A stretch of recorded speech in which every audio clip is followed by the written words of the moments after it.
Friends, welcome to Soni's vision. आज मैं आपको बताऊंगा बिजनेस को प्रॉफिटेबल कैसे करना है। देखो, बिजनेस का मतलब ये नहीं होता कि आपको ग्रोथ करनी है। Business is all about profitable growth. वो ग्रोथ किसी काम की नहीं है जहां पे आप सिर्फ लॉसेस कर रहे हो। मेरा नाम है भापरी सिंह सोनी, मैं कॉर्पोरेट लॉ और स्टार्टअप कंसल्टेंट हूं। आज तक मैं 1000+ स्टार्टअप को कंसल्टिंग दे चुका हूं, उनके प्रोसेसेस बना चुका हूं और उनको स्केल अप करने में मदद कर चुका हूं। अगर आपको और कंटेंट चाहिए और इन्फॉर्मेशन चाहिए तो आप मुझे लिंक्डइन के ऊपर एंड इंस्टाग्राम के ऊपर भी फॉलो कर सकते हैं। ये मेरी इंस्टाग्राम एंड लिंक्डइन आईडी है। देखिए, अगर आप बिजनेस कर रहे हो ना, बिजनेस के अंदर प्रॉफिट सबसे इंपॉर्टेंट होता है। इस चीज का ध्यान रखना। आज ISKCON temple, Apple, Amazon, Google, ये सारे ऑर्गेनाइजेशन स्केल अप कर पा रही है। क्यों? ग्रोथ के साथ प्रॉफिट्स भी हैं, तभी तो आगे ग्रो कर पा रहे हैं, लोग जोड़ पा रहे हैं अपने साथ। बट इंडियन स्टार्टअप के साथ क्या हो रहा है? इंडियन स्टार्टअप आज फंडेड है।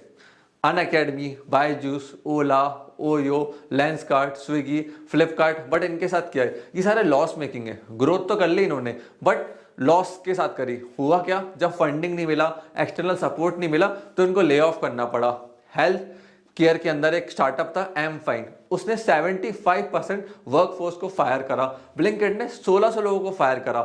टोटल मैं आपको बताऊं तो 75,000 लोगों की जॉब गई है इंडियन स्टार्टअप इकोनॉमी के अंदर। वो क्यों गई है? स्टार्टअप्स प्रॉफिटेबल नहीं हो पाए। अब ये तो बड़े स्टार्टअप्स थे जिन्होंने सीड फंडिंग ली थी, इन्वेस्टर्स का पैसा लिया था, वीसी का पैसा लिया था, तो ये न्यूज के अंदर आ गए। ऐसे कई हजारों स्टार्टअप्स है जो लोन लेके स्टार्ट हुए, बंद हो गए। क्यों? लोन का पैसा यूज कर रहे थे, जब तक चल रही थी कंपनी चलाया, या फिर कहीं से उधार लिया पैसा, पेरेंट्स फैमिली सेविंग से पैसा लगाया, ग्रो नहीं कर पाए, आगे नहीं बढ़ पाए। इंडिया के अंदर बहुत सारे स्टार्टअप फ्लॉप हो गए। पेटीएम मॉल को ही ले लो। पेटीएम मॉल की वैल्यूएशन आज से 2 साल पहले $3 बिलियन थी। अली बाबा ग्रुप, एंड ग्रुप इनके इन्वेस्टर थे। आज इस ग्रुप की वैल्यूएशन $13 मिलियन रह गई है। $3 बिलियन से $13 मिलियन, 99% वैल्यूएशन डाउन आ गई। फ्लॉप हो गया स्टार्टअप। क्यों? वैल्यू प्रोड्यूस नहीं कर पाया। ये सारे स्टार्टअप फंडिंग के ऊपर चल रहे थे, ना कि आउटपुट के ऊपर। आपको अपने बिजनेस में क्या करना है? फोकस करना है growth with profits. Not only growth कि यूजर्स आ रहे हैं, सब कुछ हो रहा है, बट अगर प्रॉफिट नहीं है, मतलब नहीं है। इसका मतलब क्या है? इंडियन स्टार्टअप्स प्रॉफिटेबल नहीं है, ऐसा कुछ भी नहीं है। ऐसे लाखों इंडिया के अंदर स्टार्टअप्स हैं जो बूट स्टार्ट हुए या फिर जिन्होंने फंडिंग भी उठाई है, बट आज वो प्रॉफिटेबल है। जैसे जोहो एक प्रॉफिटेबल स्टार्टअप है। अभी इन्होंने $1 बिलियन का प्रॉफिट प्रोड्यूस करा है। उत्कर्ष क्लासेस ले लो, बड़ा बिजनेस ले लो, जीरोडा ले लो, रेजर पे ले लो, ये सारे स्टार्टअप्स बड़े स्टार्टअप्स हैं और प्रॉफिटेबल कंपनीज हैं। ये प्रॉफिट प्रोड्यूस कर रहे हैं और ले ऑफ नहीं कर रहे हैं, तेजी से ग्रो कर रहे हैं।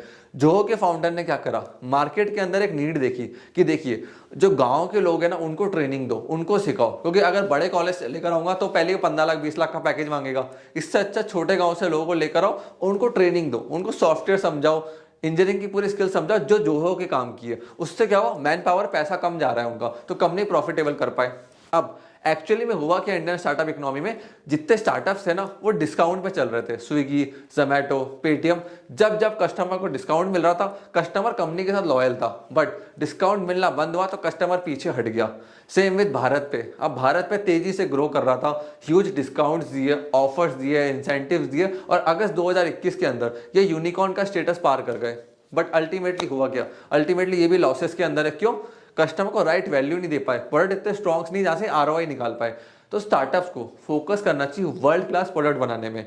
देखिए, आपको लग रहा होगा अगर ये स्टार्टअप लॉसेस के अंदर है, फ्यूचर इतना ज्यादा नहीं है, तो इन्वेस्टर्स क्यों पैसा लगा रहा है बायजूस, अनअकैडमी के अंदर, इन स्टार्टअप्स के अंदर? ये होती है ग्रेटर फूल थ्योरी। इसके अंदर क्या होता है? आपको अपने से बड़ा फूल ढूंढना है जो पैसे लगाएगा, जो रेवेन्यूज देखेगा। और ये स्टार्टअप्स सिर्फ रेवेन्यूज के ऊपर अपनी वैल्यूएशन को काउंट कर रहे थे, ना कि प्रॉफिट के ऊपर। इस चीज का ध्यान रखना। तो इसी के चक्कर में एग्जिस्टिंग वीसी पैसा लगाता है, उसके बाद वाला वीसी आता है, वो पैसे लगाता है, फिर वो वीसी वेट करता है कि मुझे और वीसी को लेकर आना है जो इसके अंदर पैसा लगाएंगे।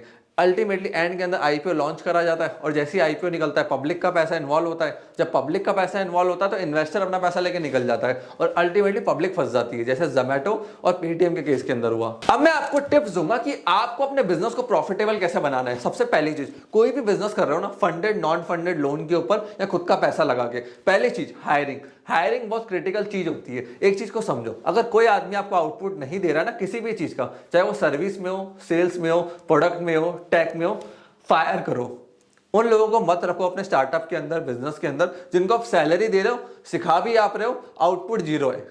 तुरंत फायर करो, वो आपकी कॉस्टिंग है। भले ही वो काम खुद कर लेना, but hire right man power जो आपकी तरह विजन देखती हो। इवन टाटा, रिलायंस, बड़ी कंपनीज हर साल 10% वर्कफोर्स को फायर कर देती है जिनका आउटपुट नहीं है, क्योंकि आउटपुट नहीं होगा, सैलरी जा रही है तो उस बंदे का कोई मतलब नहीं है। फायर करो, हम भी फायर करते हैं, हर कंपनी, हर स्टार्टअप फायर करती है जो एम्प्लॉयज उस कंपनी का आउटपुट नहीं दे रहे हैं। आपको चाहिए आउटपुट अगर आप पैसा दे रहे हो। दूसरी चीज है प्रोडक्ट। प्रोडक्ट आपका बहुत इंपॉर्टेंट है कि आप बेच कर रहे हो। देखो कितनी बढ़िया मैन पावर सेल्स में डाल लो, प्रोडक्ट अच्छा नहीं है, आउटपुट जीरो आएगा। आपको ये देखना है कि आपके प्रोडक्ट में क्वालिटी कितनी है। अगर कोई स्मार्टफोन की दुकान है तो वो एप्पल के प्रोडक्ट्स डेफिनेटली रखेंगे। क्यों?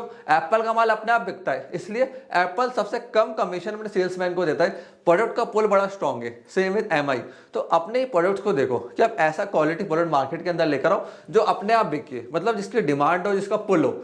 सेल्समैन, बेचने वाले अपने आप आ जाएंगे। तो सारा फोकस एज अ फाउंडर आपको प्रोडक्ट के ऊपर डालना है कि ये प्रोडक्ट मैंने स्ट्रॉन्ग कर लिया, अब बेचने वाले अपने आप आएंगे कि हमें इस माल को उठा के बेचना है, क्योंकि मार्केट के अंदर चल रहा है, ये बिक रहा है। इन दो चीजों पे अगर आपने फोकस कर लिया ना तो आपकी कंपनी अपने आप प्रॉफिटेबल हो जाएगी। उसके बाद देखिए बहुत सारे ऑपरेशंस आते हैं कि असेट लाइट मॉडल हो गया, आपने फ्रेंचाइजी बांटी, दूसरे तरह के मॉडल्स को यूज करा कि आप लीड्स फ्री में जनरेट कर पा रहे हो। ये अलग तरह के सोर्सेस होते हैं, बट ये दो मेन चीजें जिनकी मदद से आप अपने कंपनी को प्रॉफिटेबल कर सकते हो। ये दो कंपनी के फंडामेंटल्स हैं जिनको आपको ध्यान रखना है स्टार्टअप को चलाते समय, बिजनेस को चलाते समय। और अगर आपको किसी भी तरह की लीगल सर्विस चाहिए, बिजनेस की सर्विसेज चाहिए, तो आप हमारी वेबसाइट sonisvision.in पे विजिट कर सकते हो। वहां पे हमारे पूरे सर्विस का पोर्टफोलियो है। हम 2500 से ज्यादा क्लाइंट्स को हर साल सर्विसेज प्रोवाइड करते हैं। और अगर आपको मेरे से कंसल्टिंग लेनी है, मेरे से एडवाइस लेनी है, तो आप इस नंबर पे कॉल कर सकते हैं, मेरी टीम आपसे कनेक्ट हो जाएगी। आपने इस वीडियो को यहाँ तक देखा, हम लोगों ने पेरेंट्स सपोर्ट दिया, उसके लिए धन्यवाद।